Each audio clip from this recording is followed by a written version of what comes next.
без ощутимых потерь собственными силами справиться со вспышкой нодулярного дерматита среди крупного рогатого скота.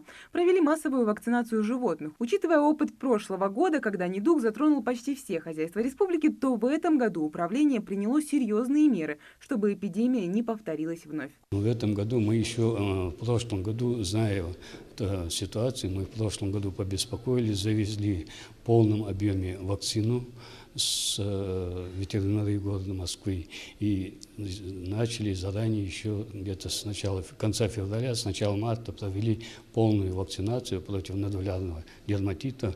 Вот эти вакцинации, которые мы проводили, и те работы, остальные работы, которые мы проводили, нам как раз дало возможность обеспечить благополучие по нодулярному дерматиту. Помимо прочего, вакцинацию провели и от других заболеваний, таких как бруцеллез или птичий грипп, который еще в начале года вспыхивал в хозяйствах соседних регионов. Согласно плану, который был намечен на прошедшее полугодие, работа управлением выполнена на 90%.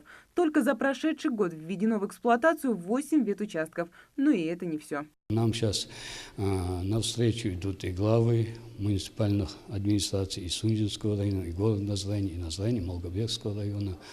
Вот, мы сейчас в Карабулаке дополнительно место установили вагончик для ветучастка. Мы в Нестеровском тоже установили вагончик.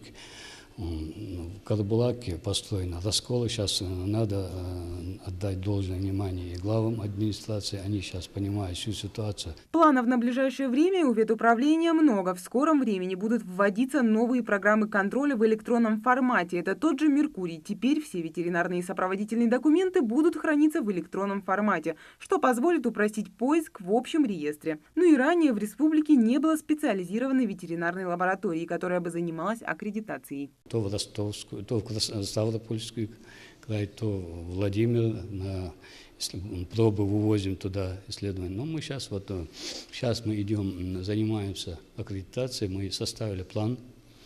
Вот согласно плану мы сейчас ведем в Сундинском на базе велосипедской сейчас создали мы межрайонную лабораторию, и на базе межрайонной лаборатории мы ведем аккредитацию. В ближайшее время начнется подготовка к очередной вакцинации скота от различных заболеваний, которая планово проводится дважды в год. Мария Мистоева, Хаваш Гойгов, Новости 24.